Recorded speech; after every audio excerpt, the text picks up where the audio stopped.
Morning everyone, and welcome to the Recruitment and Selection Tips webinar. I make it 10 o'clock, so I'm going to make a start on this webinar, and anyone else that wants to join or watch it afterwards can do. So, welcome to the Recruitment and Selection webinar.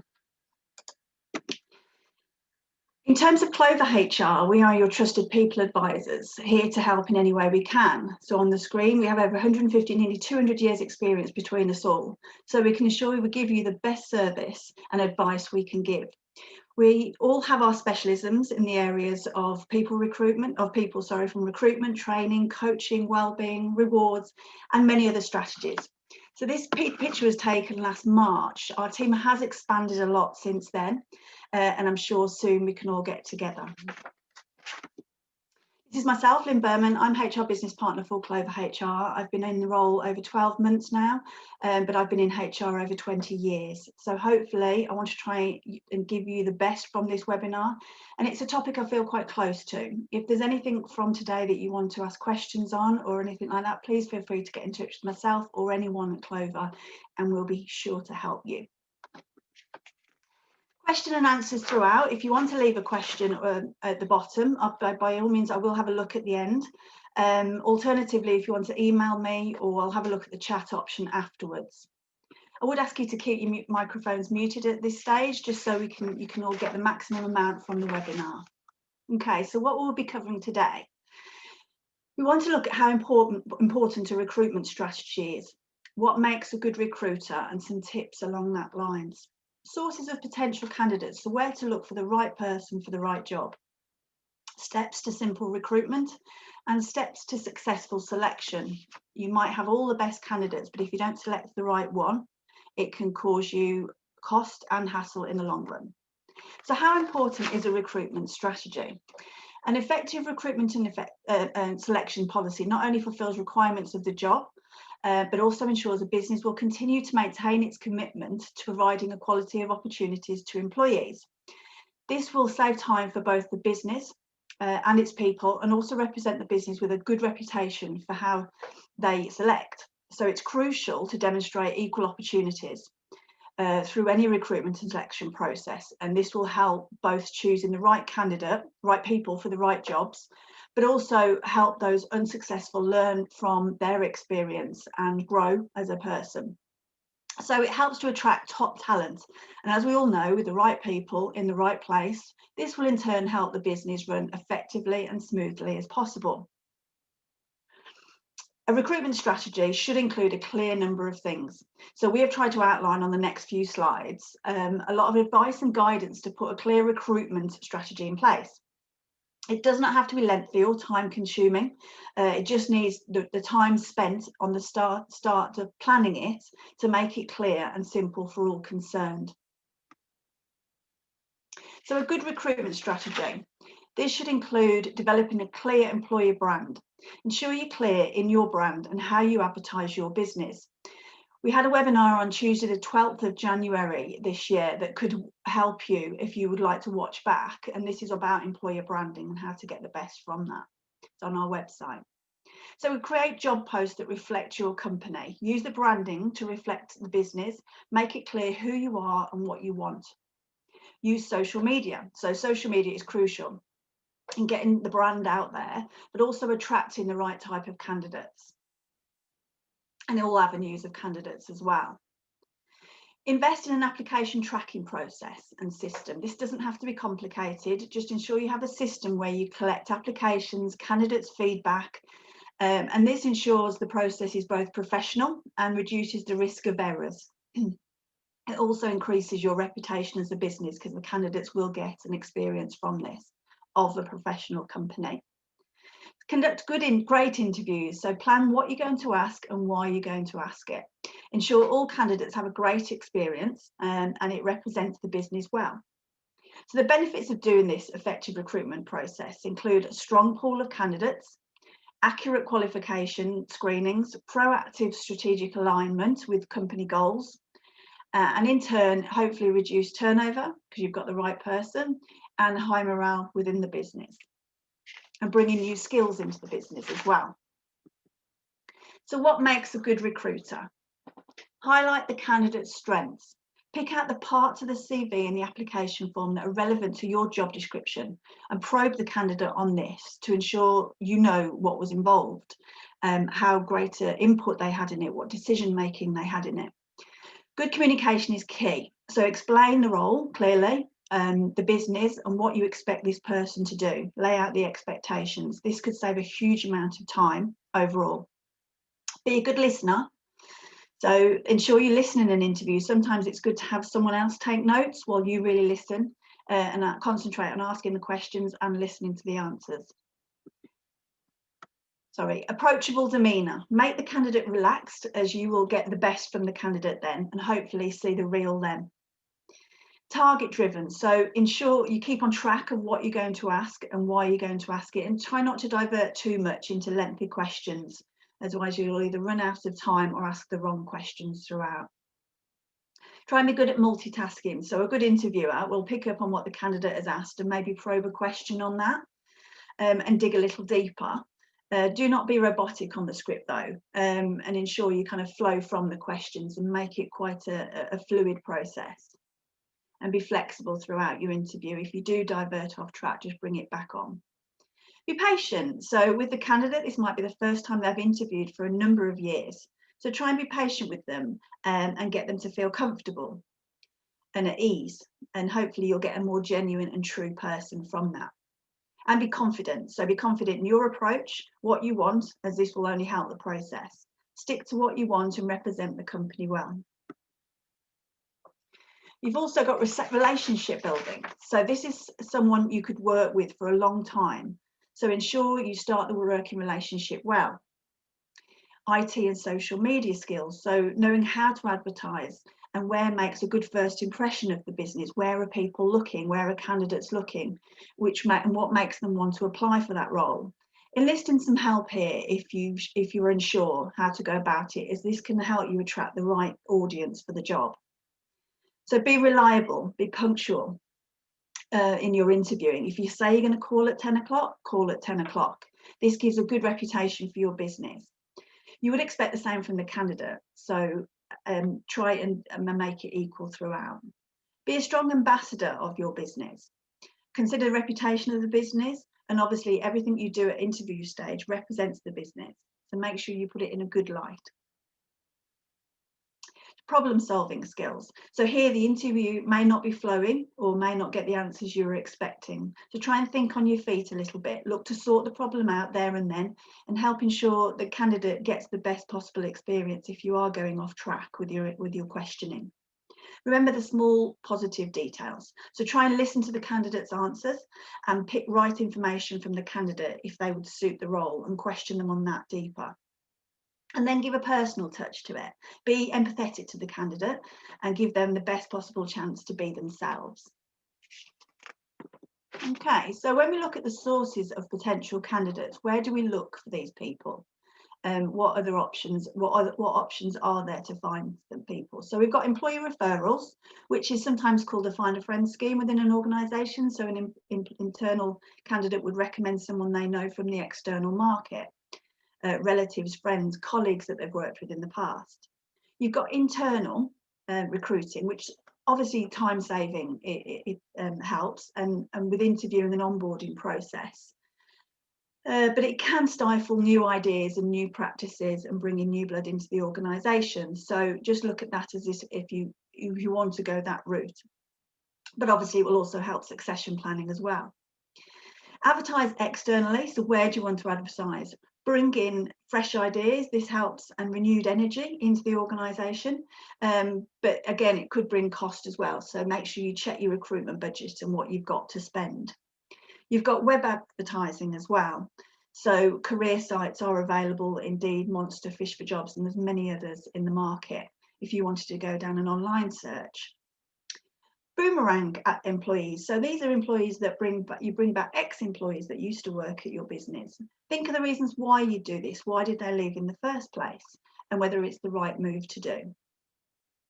Social media. So 90% of young professionals now use social media as their form of looking for jobs.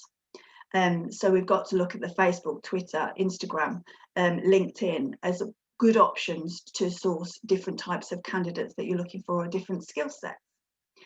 Talent search, there are specific targeting in certain jobs where you have a specific niche target that you want to, a skill that you want to acquire. Therefore, you may need to go and search for that in a different company. You've got recruitment agencies. So these are the 4 types of agencies really, are temporary, traditional, executive search, and then you've got the niche and specialist ones. Others could also include recruitment events, word of mouth, bulletin boards in colleges and universities, and some local shops, depending on the role that you're recruiting for. Which one is right depends on many things bespoke to your business. So look at the industry, the role itself, the target audience that you want to recruit, the budget for your recruitment, and the time allowed for the recruitment. How urgent is this role? Have you got time to go out there and wait for applications to come in? Some steps to simple recruitment, just to help you along your way.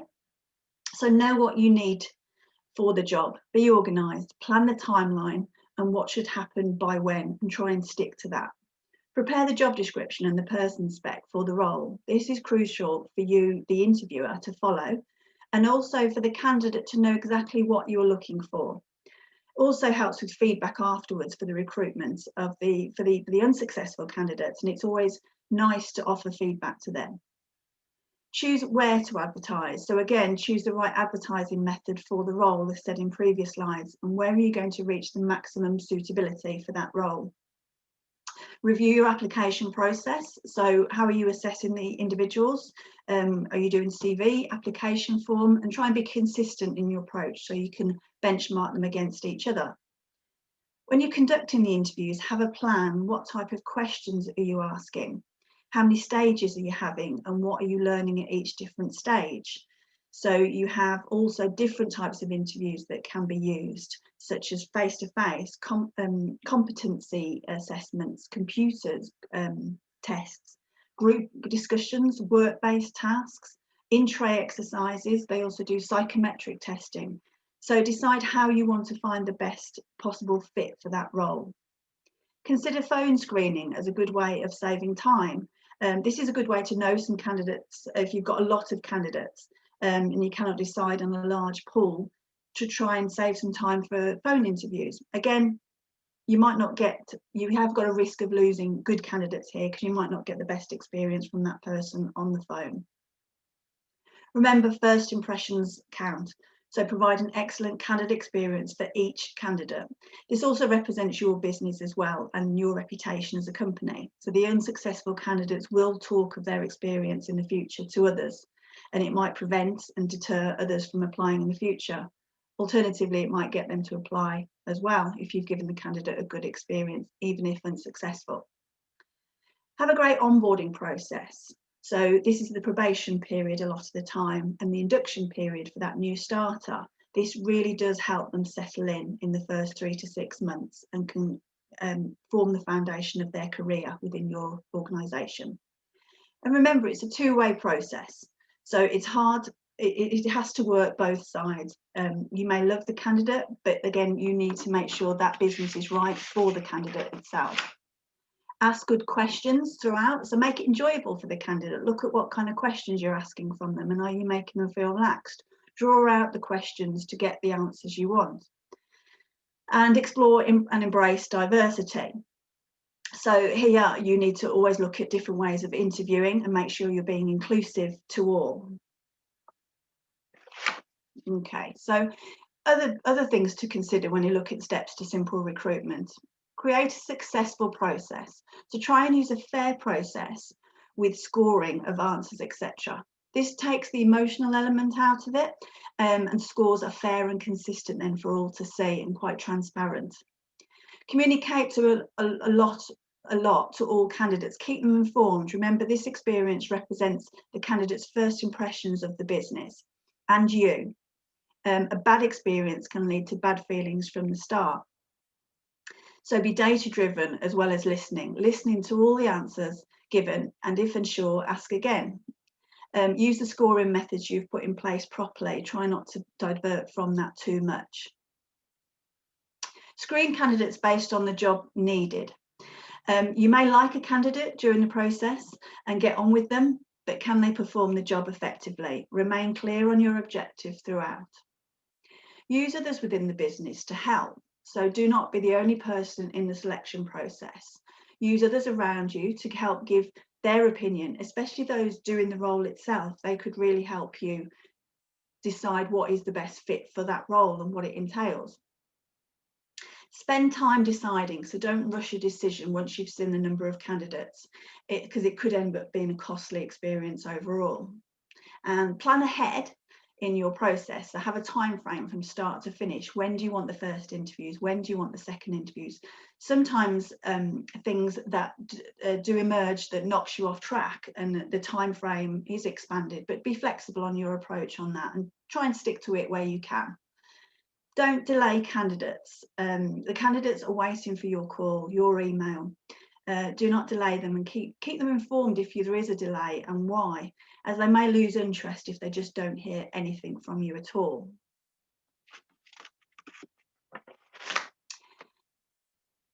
Meet together, as a selection panel. So take the time to meet and discuss the positives and negatives of every candidate and let everyone have their say in that.